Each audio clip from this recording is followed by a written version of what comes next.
Love and Watches is a podcast for male and female watch lovers alike.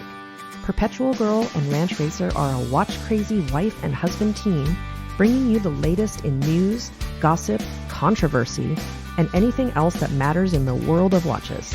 We hope you enjoy the show.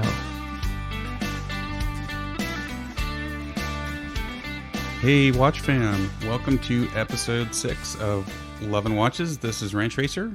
And this is Perpetual Girl. And we are really excited, not only that we've actually made it this far and are recording episode 6, we're also talking about a topic that we started to talk about in episode 5, which was our trip out to COUTUREtime. So we told you guys this would be probably 2, maybe even 3 episodes. We haven't yet decided if it's going to go to 3. The topics today we're really, really excited to talk about. It was kind of the highlights for us for the trip. So we'll get into that in a minute here. Why don't we kick it off with the wrist checks? Okay. I'm going to let you go first. Do you want me to start? Well, this morning I was wearing my Snoopy Invicta, which is the NH35 Seiko movement. And this movement is so accurate that Ranch Racer calls it Crazy Snoopy. And it's actually within COSC requirements. And pretty much, yeah. It's actually pretty close to like Rolex accuracy. Plus minus 2. I think in our unofficial recording capacity before I had a time grapher, which is another subject, but before I had the time grapher and we were just, noting over a 24-hour period, I think it was gaining like less than 1 second. I mean, it was very accurate. Very accurate. Obviously, that's not testing in all 6 positions and everything that they do for COSC or Rolex, but I mean, I think that shows that you don't have to spend thousands and thousands of dollars to have a really cool looking and really accurate mechanical watch. I mean, that Seiko movement's kind of the workhorse of the industry, especially in the micro brand world. Lots of guys are starting to use it. So, and today I actually put a different band on it. So you were able to pop the bracelet off it. For me. You're so good at that. You put a, what's the material? It's like a... Linen, yeah. I think it looks pretty good. From Barton, quick release. Yep. They make really nice bands. They do, yeah. And then I ended up putting a red rubber band on that. Oh, I haven't seen that. You texted it to me while I was on the road with customers. It looks really good with the red bezel and really super cute for summer. Yeah, it's... I think, what did we spend, like $50 or $60 on that watch? I mean, it wasn't maybe a little more, maybe like $80. More. It wasn't super expensive. Under 100. Yeah, you bought that before we went to our annual Disneyland trip early this year, and I bought that in the Donald Duck. Yeah, so we know that there's like Invicta haters out there. There's Invicta lovers. There's a lot of questions about Invicta. There's a lot of questions about the fact that they just purchased glycine, which if you listen to our buddies over on Two Broke Watch Snobs this week, they talk about glycine quite a bit. Mike finally got his airman that he's been looking for, but there's a lot of question marks with Invicta, and they do produce some crazy kind of garish stuff, but they also produce some really cool looking divers. But a lot of people like different things. They do. There's something for everybody. There's definitely something for everyone, and I'm telling you, it's just hard to beat sub-$100 prices for a mechanical watch that's within a second a day. Which is made by Seiko. Yeah, I mean, they're wonderful. And they've got the actual licensing with Snoopy, with Betty Boop, with all the different cartoon characters, Popeye, all the stuff that we've grown up with, which I think is really fun. Yeah, they do have a lot of licensing agreements, so they're fun watches. And it's official, and they're numbered series. So tons of fun. Disney watches, lots of different ones. And their quartz selection is even more diverse as far as all the Disney collectible stuff. Yeah, and more affordable. So like I said, it can be a very tough brand to beat if you're looking for just a nice, fun mechanical watch for $100. And the ladies' quartz selections on Invicta for the Disney and all the other cartoon characters are actually really, really. There's a lot of fancy, blingy stuff if you like that. Well, they own Technomarine too, I think, right? And you have a Technomarine. I love my Technomarine, but that's for a different wrist check. But again, kind of affordable watches. So. Well, not to get into I don't want to do a sidebar and get off too far off, but nothing wrong with sidebars. But I do have a Technomarine that I love. That is about, I think it was about $350, and it's got a mother of pearl dial. It's got some rose gold and it's very unique. So they have really diverse. Yeah. So in the afternoon, I moved back to the, which we're going to talk about in length later, is the Philip Stein watches that we got in for review. Did we talk about Philip Stein on episode 5? I think we mentioned it. We did. That was the first brand we talked about. So we did get these pieces in for review. Well, we got some review pieces, and I have to say, first glance, I'm really impressed. They're beautiful pieces. They're beautiful watches, and they have a lot of weight to them. They're very heavy. So there's a technology in there that relates to the natural frequency technology, and it's supposed to contribute to your wellness and bring in natural frequencies from the air. Has to do with, they talk about some things on their website about how air conducts electricity differently than you standing on the ground, and some lightning examples, things like that. And a lot of people would be like, okay, that's kind of hoodoo, hocus pocus, whatever. Well, it's like the copper bracelets, right? A lot of people walk around with the copper bracelets because they're supposed to do the same things. And there's actually an exhibition back on this watch, and there's a very tiny window, and I can see a small disc of, it looks like a copper color. Yeah, it's not really an exhibition back. It's like a tiny little... Yeah, this watch is heavy. So there's a lot more going on in there than we know. And they're quartz, and they almost feel like the weight of a mechanical. But it's, and I held the sample piece that Ranch Racer got, and they're about the same weight, they feel. And we haven't weighed them. I mean, we just literally got them just a couple days ago. And I'm trying to give this as much wrist time as possible, because I want to be true to the trial and wear it as much. Yep. And since I have some health issues myself, I really wanted to, be open-minded about this and give it a shot, because if it makes me feel better, hey, we all want to feel better. Of course. And there is a lot of proven technology with copper. Are you having a hard time with your dryness with the air? Yeah, I'm struggling today. It's not a good day for summer allergies. It's summer in gold country, so it's we're a little parched.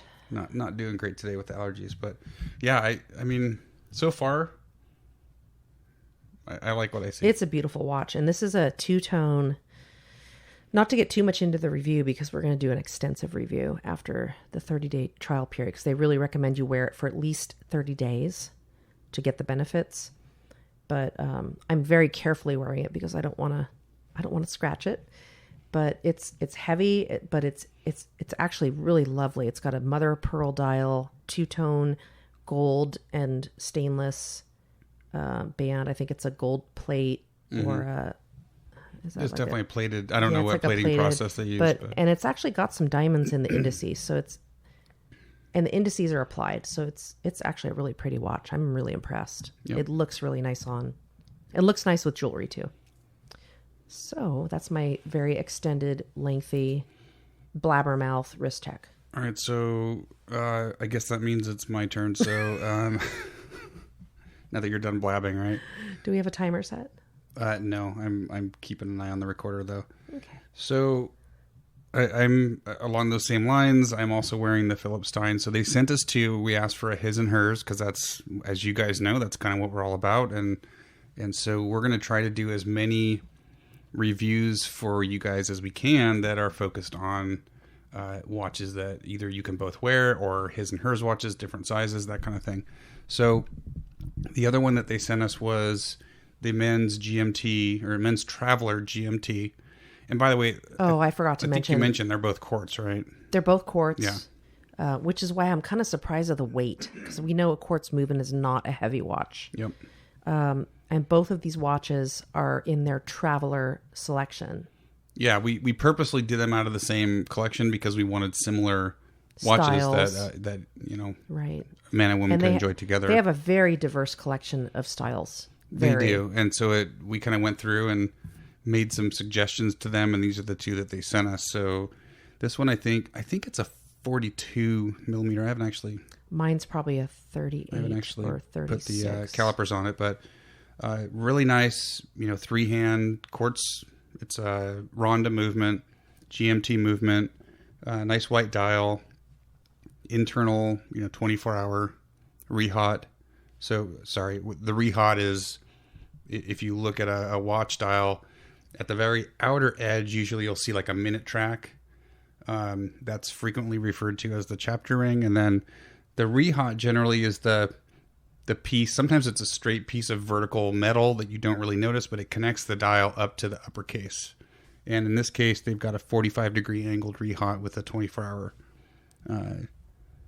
indications on it. So anyway, I've been wearing this.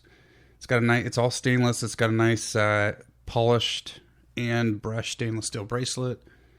And so far, I'm impressed. I mean, for me, the first thing is when I look down at my wrist, if I like what I see, that's a big point in the win column.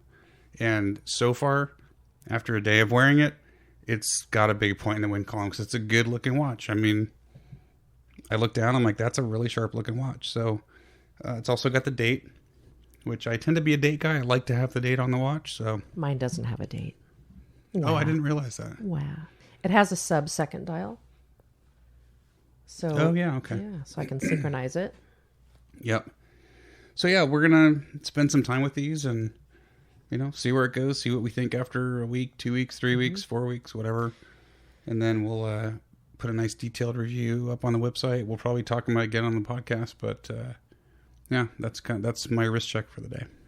One other thing I should add is that they sent me a sleep bracelet, which is along the same technology, except this is for nighttime. So you have to make sure you don't confuse your daytime with your nighttime, of course, but the nighttime technology actually helps you sleep.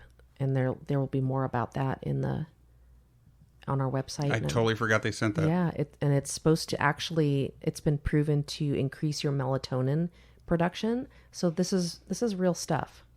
And I know not everything works for everybody, but hey, if it works for you, then it's great. Yeah, and like I said, there's a lot of different types of technologies like this that are out on the market. Like we have someone that's a contractor doing some work on the house right now, and he wears a copper bracelet because he swears by it. He swears by it, and I don't know. I really don't know that much about the technology. I'm kind of reviewing this from the standpoint of a watch collector, but I also get migraine headaches, so I thought, hey, anything that might be able to increase that or increase my wellness, shoot, I'm all over it. Right. So, but as far as a watch piece, I'm really impressed because it's actually very pretty. My pieces, and I haven't worn Ranch Racers yet, and I'm not sure that you'll wear mine because it's very feminine. Yeah, that's they not. Sent me a very that's definitely feminine more of a feminine piece size. But so far, we're really excited about giving this a 30-day try. Yeah, so we'll see how it goes. Should be fun. Well, I think that's it for the wrist check. So we should probably, checking our time. Yeah, so let's go ahead and move into the main topic. So, like you guys know, we were out at COUTUREtime. It was awesome. Had a really good time out there. Vegas is pretty fun anyway. I mean, I think it's a fun town. There's so much to do there. But obviously our focus was on the show. And for me, we're going to talk about pretty much the two biggest highlights of the show for us. We saw a lot of great brands, not to take away from any of the brands, a lot of good stuff, but these two just really kind of stood out for us personally. The first one was Grand Seiko. So this was, like I said, we talk about everything on the podcast, right? We've said that many times. We don't focus in just on entry level. We don't focus in on like haute horology, I don't know how you pronounce that. We don't focus on the super high-end stuff. We kind of try to just look at everything. We look at what we like, stuff we can afford, and we talk about it. So Grand Seiko, we both have a little thing for the brand. We love what they're doing. I don't think Grand Seiko gets enough respect in the watch collecting world. There are some collectors that really know their stuff and they understand what they're getting in a Grand Seiko, but I think they're still a little bit on the outside, especially when it comes to like the Swiss watch collecting world. So we really wanted to meet with these guys. So I set up the interview. It's one of the first interviews or one of the first meetings that I set up. And the gal that we met there, I don't know, it was maybe like a week after I set up the meeting. And this was several weeks in advance of the show. She emailed me and said, "Hey, do you want to interview our watchmaker from Micro Artist Studio?" And I knew exactly who she was talking about. And I responded, I said, "Do you mean Nakasawa-san?" Yeah. And she's like, "Yep, that's who's coming out." And I was like, what? Well, the first thing I thought was, okay, she clearly doesn't know. We're like total small time. Why is she inviting us to do this? This is a huge deal. Of course, I didn't say that. I said, "Yes, ma'am, we'd love to interview Nakasawa-san." And so we did a lot of reading. I already knew who he was. I don't think, PG, I don't think you were familiar with who he was. We did. I a knew, little bit. Yeah, so we did a lot of reading on him. We did a lot of reading on spring drive technology. Yeah, and I had kind of taught you a little bit about spring drive years ago. And so we did a lot of reading. We read past interviews. We wanted to be smart about it. This was our first interview we have done as Love and Watches. So we didn't want to come off like dips, right? We wanted to kind of sound like we had done our homework and knew who he was. Respectful. We wanted to try to ask questions that maybe your typical watch blog wouldn't ask, right? So, I mean, we got to Grand Seiko and they were just so welcoming. I mean, they made us feel right at home. There was nothing awkward. We had some appointments maybe that could be categorized as a little bit awkward, or I mean, I think in general everyone was very welcoming, but this was like kind of a step above. And it was wonderful, and I've had the chance to work in Japan before, when in one of my former lives as a finance person, and I got to spend some time in Japan, and the hospitality is truly amazing. And that's what they shared with us. Yeah, I mean, that it really comes through, right, with the brand and the marketing people and everything. So I mean, first of all, we got to see some amazing watches, some amazing pieces. We plastered them all over Instagram. We got to see a piece that had not even been announced yet. So it had not been announced to the public. 3 new spring drives that are only available in the U.S. or will be available. They have not been released yet, and they're still making very little limited tweaks. quantities. Limited quantities. There's, I think, a stainless steel. Was it platinum or white gold? I don't remember. I think it was platinum. So a stainless steel platinum and a yellow gold. The yellow gold and the platinum came on leather straps. Stainless steel came on a really nice stainless steel bracelet. And that, for me, hands down, was the winner. I mean, it had this incredible icy blue ice dial. Blue dial. It was like looking into ice. I mean, it had like the shine and the little, I don't even know how to explain it. It just sparkled. It was amazing. We looked at a lot of the watches through a loop, and they were stunning. It's so subtle. When you see the photos of the letters that they use on the dials, the treatment, sometimes the photos make it look a little bit exaggerated, but when you actually see it in real life, it's so subtle and beautiful that we just felt really honored to be able to see that. It was amazing. I'm like, okay, I might have to take out another credit card so I can afford to buy this thing. I mean, it was one of the best looking watches I've seen in a long time. We may have to talk about that after the podcast. And it was funny because we got to meet Joe Kirk. So I'd heard about Joe from, again, from our buddies over at Two Broke Watch Snobs. He runs the, I guess, relatively new Grand Seiko boutique in Miami. And he and I were talking. He's like, yeah, that might even be one I'm going to have to dig into the couch cushions for. I mean, I was really impressed with it. Very cool. So, and obviously we got to see all the other Grand Seiko pieces. But the highlight was definitely interviewing. Going into the back room. And he was working on the sonnery. Oh, my gosh.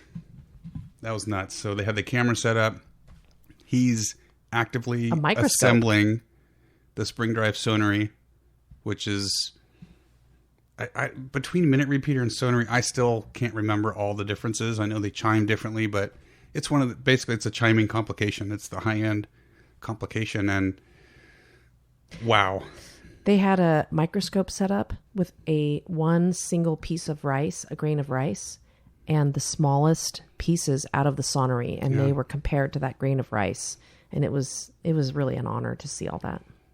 It was. We felt very honored to be there and able to actually talk to him and interview him, and very, very, just a sweet man, very nice guy. And actually, I asked some questions. We're going to have some documentation on our website of all the questions we asked and the answers that he gave, because we did that all through a translator for speed. You could tell he understood quite a bit of it, but the translator helped for sure. But I had a feeling that he had a background in art, or he was just very sensitive to art and his surroundings, because looking at those dials and the textures, the colors, just really great responses as far as like appreciating his surroundings in his hometown. With the Four Seasons, a lot of different descriptions that he talked about with. Well, and when it was funny because when you asked him that question, I asked him about that. I thought it might have been a little bit of unique question. And at first he kind of said, "Well, I'm the watchmaker. I don't really have a lot of input into the design." And then he went on for like 10 minutes on. He did. I think he was pretty excited about it. Nature and what he likes to see, and it was really, like I said, it was a highlight. It's something that if you get that opportunity, you just say yes and you just figure out how to do it. So, and then I asked him, what are his hobbies outside of watchmaking? Yeah. And I think he was a little bit surprised because he loves... Don't spoil it. Oh, no, okay. We can't spoil it. All right. So here's the thing. So we did this interview. We took our professional recording device. We were all set up and we started this interview. And then this group comes in behind us looking at some of the pieces in the glass cases, and they were really loud and frankly totally obnoxious. They could obviously see we were doing an interview, so we missed a lot of it because they were just so loud and crazy behind us. So rather than play the interview, we are going to post a couple videos that we took of him working on the sonnery. On the sonnery, and then we're going to post the entire... We got the whole transcript of the video on paper, so we're going to, or I'm sorry, of the interview. So we're going to post that whole thing on the website.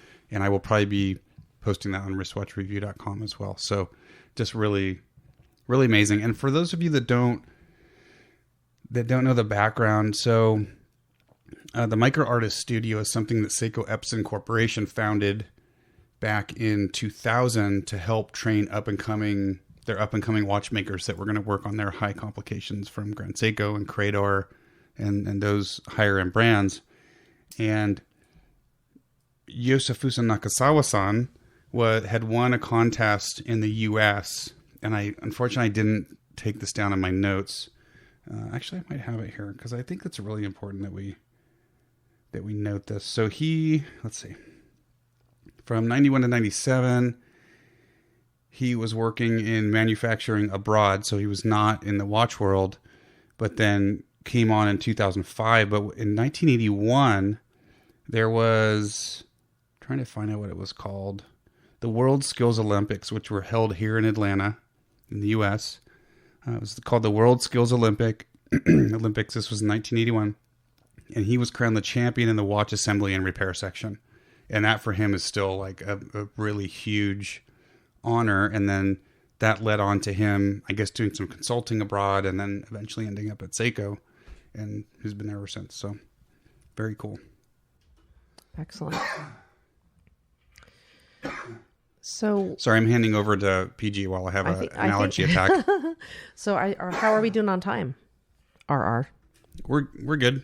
We still got time if you want to talk more about Seiko. We also went to they had a little brunch. They did. They had a traditional Japanese brunch, and I might have gotten a little teary-eyed when they had the traditional Japanese music, playing a Vivaldi guitar concerto that I remember as a kid. You actually to make me cry. Like, it used to make me cry. What is she crying but about? I was crying tears of joy because I remember as a child hearing that piece just made me so happy. So it's just kind of a little weird thing about me that I like music. Yeah, it was cool. I mean, had some great food and got to spend some time again with Priscilla and the group. It was wonderful. Yeah, it was a lot of fun. So huge thank you to Grand Seiko for just being so welcoming and opening and letting us kind of into that world. It was really fun, and we'll bring a little bit of that to you guys through some videos and the transcripts. So Oh, I think that's probably, just looking at my notes, I think we covered pretty much what we wanted to cover, I think, on Seiko, right? And how are we doing on our... We're good. We're fine on time. Don't worry about it. Let's move on to the next one. So this next one, I had reached out to them pretty early on, again, weeks before the show, and asked for a time slot. And it took them a while to get back to us. They were obviously very busy. But wow, it was amazing. And that was Reservoir Watches. So for you guys out there that have seen Reservoir Watches, it's one of those watch brands that stakes a claim to being inspired by automotive, airplanes, boats, submarines. But these guys really do it right. I mean, these dials and these movements that they've got are amazing. And we actually got to meet with the owner of the company. It's a smaller brand, so it was one of the kind of smaller booths, right? You walk up to, and didn't have all the fancy couches and stuff that you get in a Grand Seiko. But I spent time with him. Was it Friday? Yeah, I wasn't feeling well. This is when you had gone back. Mm-hmm. So I met Mr. Francois Moreau. And you came back and you're like, oh, honey, you've got to come back and meet Francois. This is just such an amazing brand. And tell everybody. But yes, I mean, a visionary. He spent 25 years in the banking industry, banking management, and he's a watch guy and a car guy and a plane guy. I'm just into kind of the same stuff I'm into, kind of a petrol head, mechanical. A lot of people are yeah, like that. You find a lot of crossover. So he and I just kind of hit it off. I hadn't really told him yet what our focus was on the podcast or anything. And one of the first things after he kind of walked me through the movement and the history, which I'll get into, is he showed me their new collection, which is the Longbridge. He came right out and said, unfortunately, there's a huge gap missing in how the Swiss, not just the Swiss, but all of the larger brands, right? Japanese, Swiss, whatever, how they address the women watch collector and that market. He said, I think he said 9 or 10 different potential designs for a new collection this year. And he said, this is the one we're doing. We're doing the Longbridge. Smaller. They even have some pieces from a color perspective that I think appeal more to women. And they're just cool. They have the same movement. But they're also really cool for men. Well, yeah. I mean, it's been a men's brand, but the Longbridge is not just focused on women. He's got pieces that are, from a color perspective, women are going to naturally gravitate towards. But just for guys that want a smaller watch, I think it's a 38, right? 38 millimeter, either 38 or I think it's 38. So anyway, so he told me all about this and then got a little bit into why he started doing this. And what he felt was that there's quite a bit of innovation up at the higher end. But down in like the 4K price range, there's not a lot of innovation, right? You're not seeing things like spring drive. You're not seeing anything they're just kind of churning out the same thing over and over again. So he was passionate about this. So he approached, I wrote it down as Talos, and I believe that's correct. They're a movement manufacturer in Switzerland. He approached Talos and said, look, I need to figure out how to add these specific complications into a watch and hit this price point. So they started with a base ETA 2824, right, which is everywhere. And these guys designed a jumping hour retrograde minute power reserve module that goes onto the 2824. And that's what's used in all his watches. And for $4,000, you're not going to find something that has a jumping hour and a retrograde minute. They're so cool. And I put a little video on Instagram. You guys can go back and look at the post. But I just really, he just said, he's like, we've got to do something, right? We need to come out with something that's new and innovative. And I got to keep it at $5,000 or below. And that's exactly what he did. They're so unique. They almost look like you've picked up your air tire pressure indicator and slimmed it down and made it beautiful. Made it beautiful and put it on your wrist, because it's got the dial that goes from about, 9, 10 o'clock over to 2:30, and with the minute repeater. It's, you know, it's a really unique. Yeah, well, it's a unique complication. And the reason I say that, because a lot of these brands will say we're inspired by motorsport.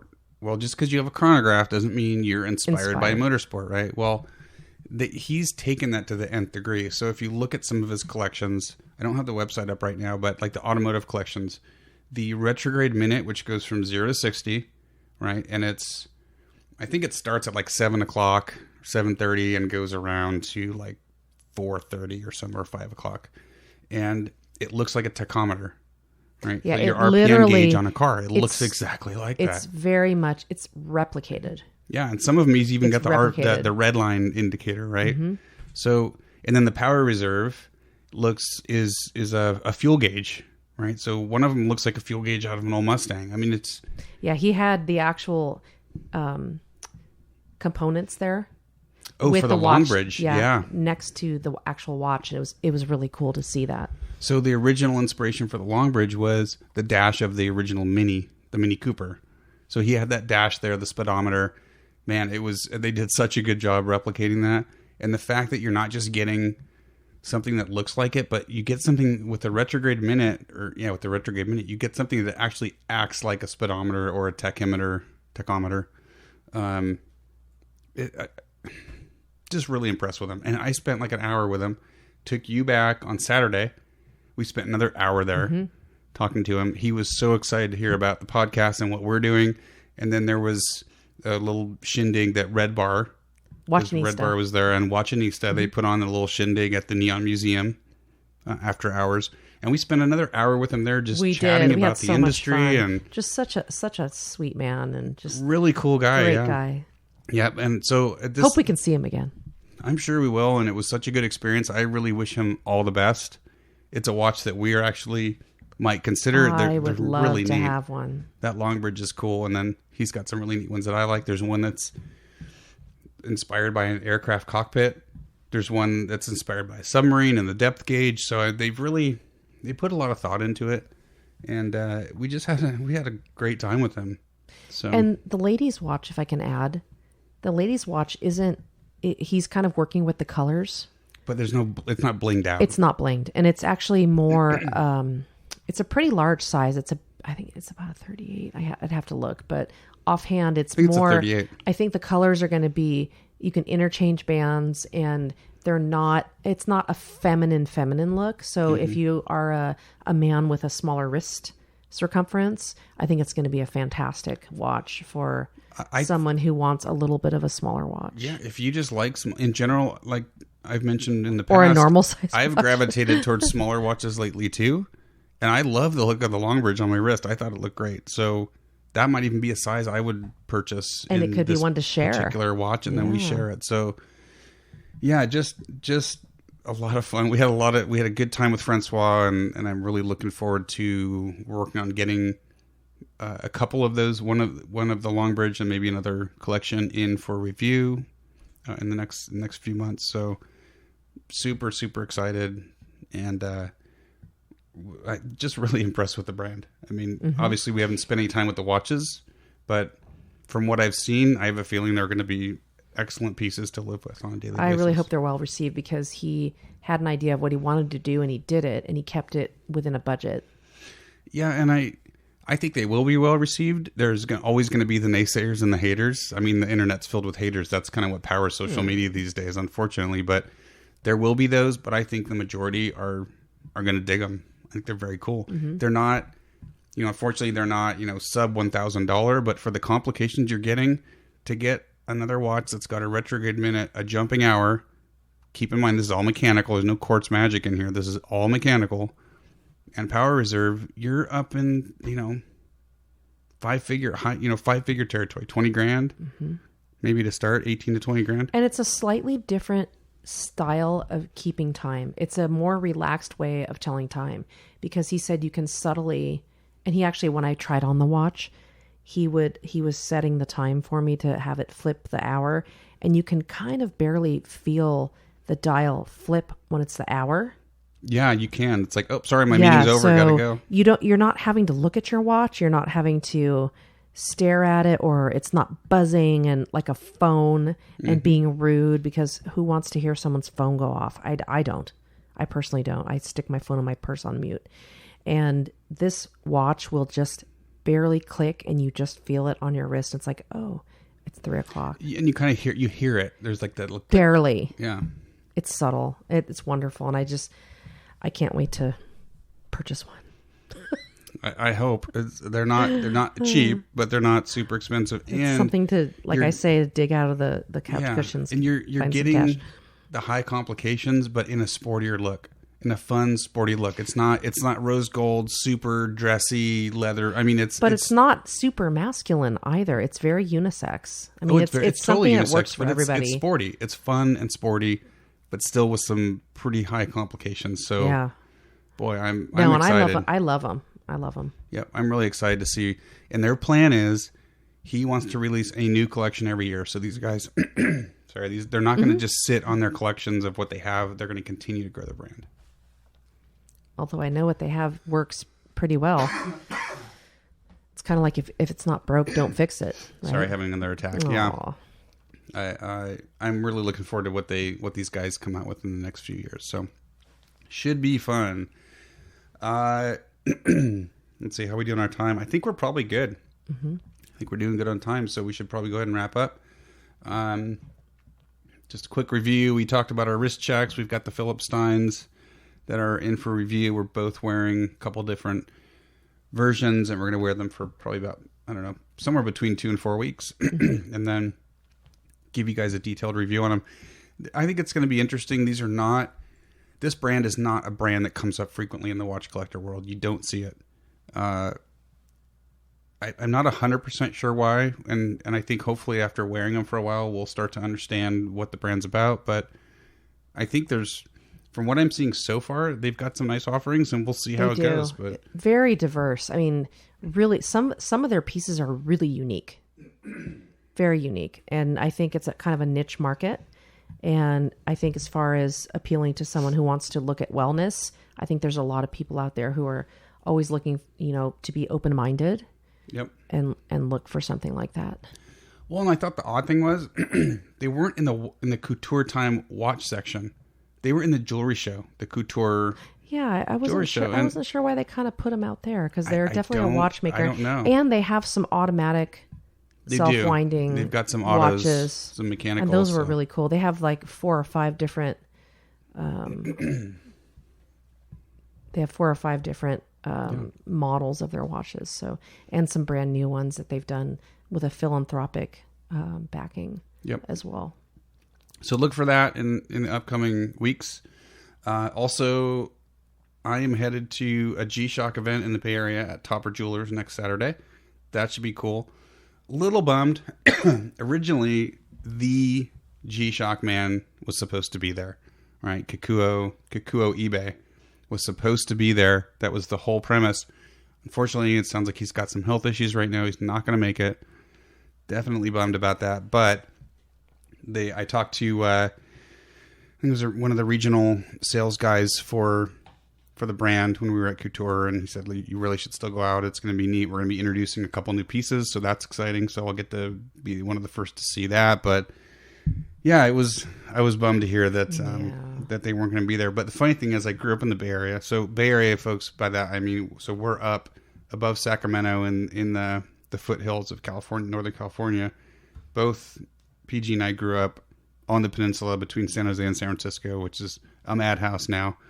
But Topper Jewelers has been around forever, and I never went there. You lived close. Neither did I. I was right. I was probably 10, 15 minutes from there, and I'd never actually heard of it. Yeah, so I'm just looking forward to meeting the guys. I've been emailing them, and it should be fun. So, well, maybe it won't be so crowded.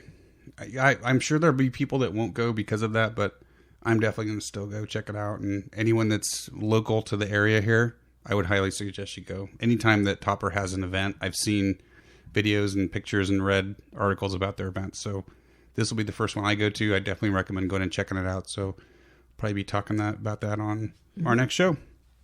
So I think we can wrap, right? I can go cough my lungs out somewhere. Oh, poor thing. But anyway, guys, thanks again. Great show today, I think.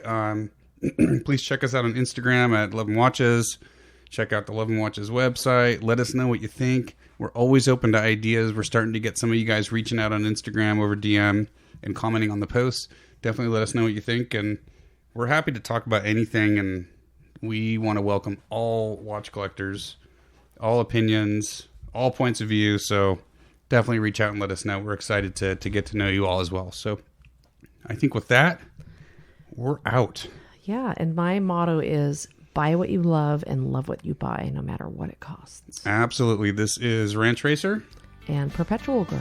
Thanks, guys. We will see you and talk to you on the next show. And gals. Later.